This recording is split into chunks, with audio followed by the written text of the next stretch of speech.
Magandang araw mga bata. Ngayong araw na ito ay muli na naman tayong mag-uusap at magtatalakayan sa subject na MAPEP 5 para sa Quarter 2, Week 1 pa rin dahil ito ang ikalawang parte. Quarter 2, Week 1, Part 2, Musika 5, ang ating aralin ay ang mga pitch names ng F-clef staff. Ang ating most essential learning competency ay identifies the pitch names of each line and space on the F-clef staff. Ang pamagat ng ating aralin ngayong araw na ito ay ang mga pitch names ng F-clef staff. Ngunit bago tayo dumako sa ating aralin ay alamin muna natin ang ating mga layunin. Letter A, natutukoy ang mga pitch names ng F-clef staff. Naguguhit ang nota na whole note sa F-clef staff ayon sa ibinigay na mga pitch names. At letter C, na ibibigay ang tama at angkop na paliwanag na gamit ng F-clef staff sa isang musikal na komposisyon. Ngayon, ating alamin. Ang bawat guhit at puwang sa staff ay may akmang pangalan na hango sa unang 7 titik ng ating alpabeto. Ang A, B, C, D, E, F at G. Itong 7 unang letra ng ating alpabeto ay siyang mga pitch names na tinatawag. Ngayon, ating pag-aralan ang F-clef. Ang F-clef ay ginagamit upang matukoy ang mga notes na mas mababa pa sa middle C. Ang pitch o note na F ay nakalagay sa ikaapat na linya ng music staff. Okay, tatandaan niyan na ang F-clef o pitch note o note na F ay nakalagay sa ikaapat na linya ng musical staff kung saan ang clef ay F-clef o bass clef. Dahil ang mga nota o pitch names sa G-clef ay kaiba sa mga pitch names o nota sa F-clef. Okay, tandaan natin ang pagkakaibang ito. Ngayon, narito ang itsura ng F-clef o kung saan nakalagay ang F note o pitch na F. Ayan, siya ay nasa ikaapat na linya na tatawagin nating F line. Okay? Dahil sa treble clef o G clef ay ang tawag natin doon ay G line kung saan ang G clef ay nakalagay o unang iginuguhit sa ikalawang linya ng staff. Ngunit dito naman sa F clef, ang F clef ay nakatalaga o nakaakma sa ikaapat na linya ng musical staff. Okay? Ang F-clef ay kadalasan ring ginagamit sa mga instrumentong tulad ng cello, euphonium, double bass, bass guitar, bassoon, contrabassoon, trombone, baritone horn, tuba at timpani. Nagagamit din ito sa paglalagay ng mga nota na ginagamit para sa mga bababang nota na para sa horn, baritone at ng mga awit na nasa bass ang boses. Kung boses naman ang pag-uusapan natin, ang F-clef ay ginagamit ng mga kalalakihan, ang tenor at ang bass voices na kung saan itong dalawang voice na ito ay para sa mga kalalakihan at ang F-clef ang ginagamit nila. Ngayon ating subukin. Tukuyin ang mga pitch name A, B, C, D, E, F, G ng clef staff. Okay, kanina alam natin na ang pitch name na F ay nasa ikaapat na linya. Ngayon, titingnan natin nasaan kaya o ano-ano kaya ang mga pitch name ng bawat linya at staff, linya at espasyo ng F-clef staff. Okay, simulan natin sa number 1.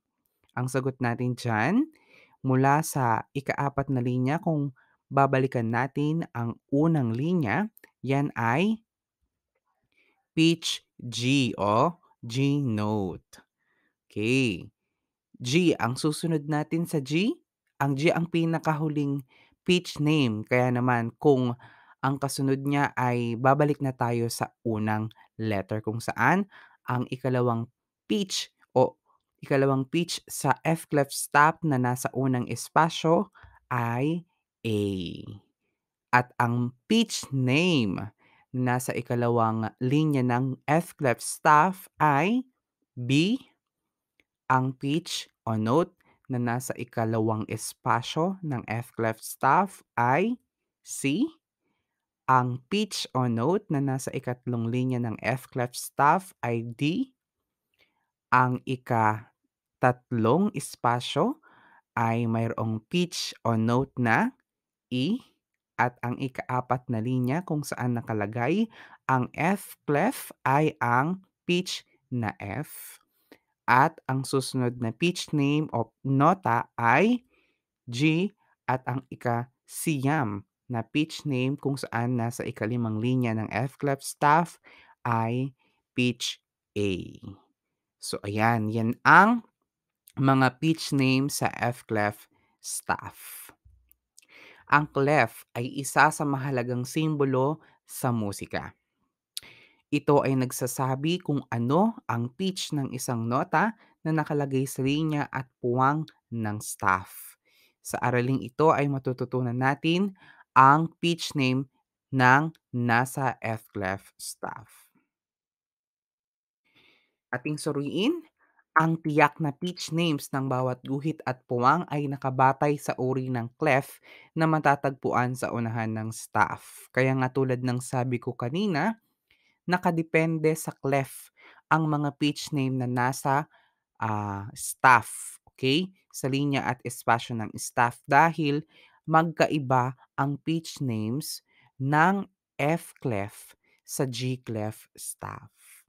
Ang mga pitch names naman na makikita sa mga guhit ng F clef staff ay ang pitch names na G, B, D, F, at A. At kung lalagyan natin 'to ng phrase para mas madaling tandaan, yan ay, "Good boy does fine always." Samantalang ang mga pitch names naman na makikita sa puwang ng F clef staff ay ang A, C, E, G at kung lalagyan natin ng phrase ang mga letrang ito upang mas madaling matandaan ay ang all cows eat grass. Okay? Ang mga pitch names natin sa linya ng F clef staff ay ang G, B, D, F, A o good boy does fine always. At ang mga pitch names naman natin na makikita sa puwang ng F clef staff ay A, C, E, G o all cows eat grass. Okay, nawa sa mga ganitong phrases ay mas madaling nating matatandaan ang mga pitch name sa linya at espasyo ng F clef staff. Okay, narito ngayon ang, posisyon kung saan makikita natin ang mga pitch names ng F clef staff. Okay, kanina nakita na natin 'yan. Ang F clef ay kilala rin sa tawag na bass clef. Mahalaga ang F clef dahil ito ay karaniwang ginagamit para sa mga range ng mga boses ng mga lalaki. Ito ay ang boses na bass o baho para sa mababang tono at tenor naman sa mataas na boses ng lalaki. Kaya ito tinawag na F-clef ay dahil ang pagguhit at pagsulat nga ng simbolong ito ay nagsisimula sa notang F o sa fourth line ng staff. Samantalang ang C o Do ng F-clef ay nagsisimula naman sa pangalawang puwang o second space ng F-clef staff. Okay, tatandaan 'yan ha, na kaya tinawag na F-clef F-clef ang clef ay dahil sa ang pagguhit at pagsulat ng simbolong ito ay nagsisimula sa notang F o sa fourth line kung saan nakalagay yung F na pitch, okay. Ngayon naman ating pagyamanin ang ating mga natutuhan.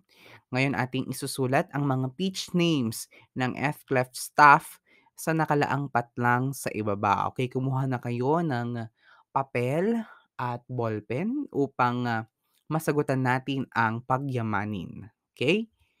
Ayan, ito ang unang bilang. Nakikita natin sa unang bilang na ang mga hinahanap na pitch o nota ay ang mga nota sa mga linya.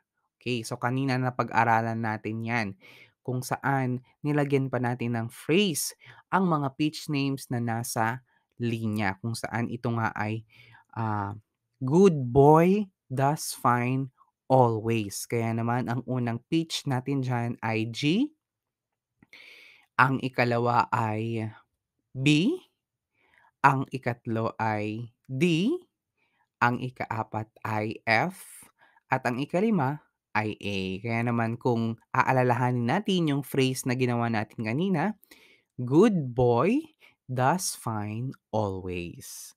Kung ganito ang inyong mga kasagutan para sa unang bilang, mahusay kayo mga bata. Palakpakan ninyo ang inyong mga sarili. Ngayon dumako tayo sa ikalawang bilang. Sa ikalawang bilang, makikita natin na ang hinahanap ay ang mga pitch o nota sa espasyo ng F-clef staff. Okay, kanina pinag-aralan din natin ang mga pitch names sa espasyo ng F-clef staff kung saan ginawan din natin ito ng phrase. Ano? Ang phrase na ginawa natin dito ay, "All cows eat grass."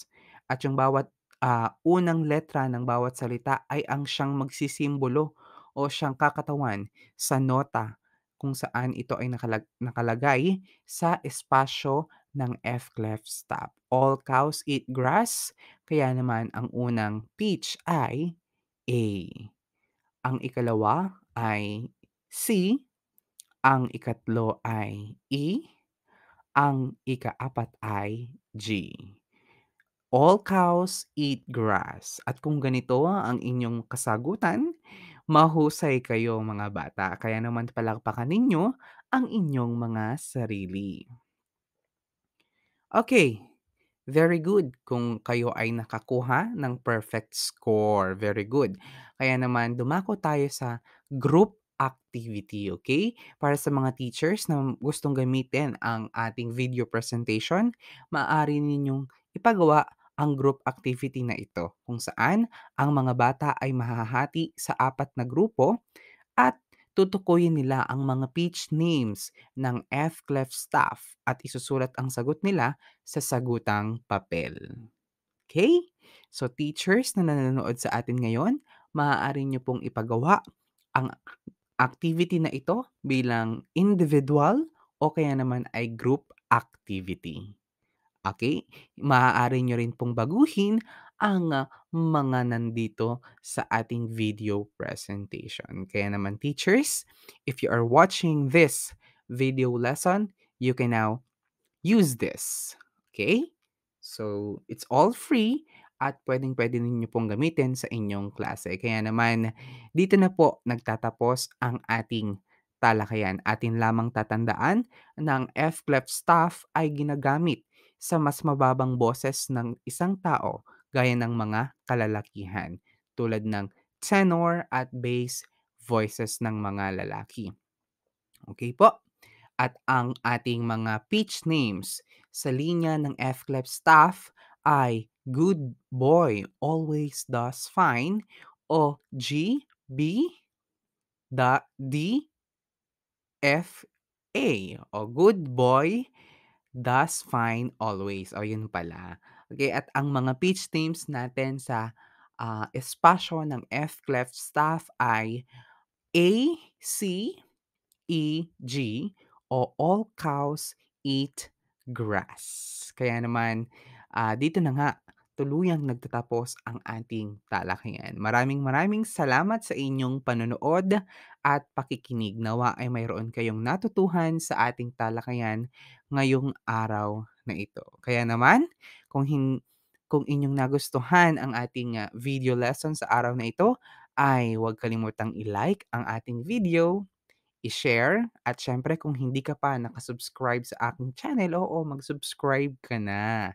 At pindutin mo na rin ang notification bell para mas updated ka sa mga video lessons na i-upload ni Teacher G. Maraming maraming salamat at magkita tayong muli sa susunod na aralin. Paalam!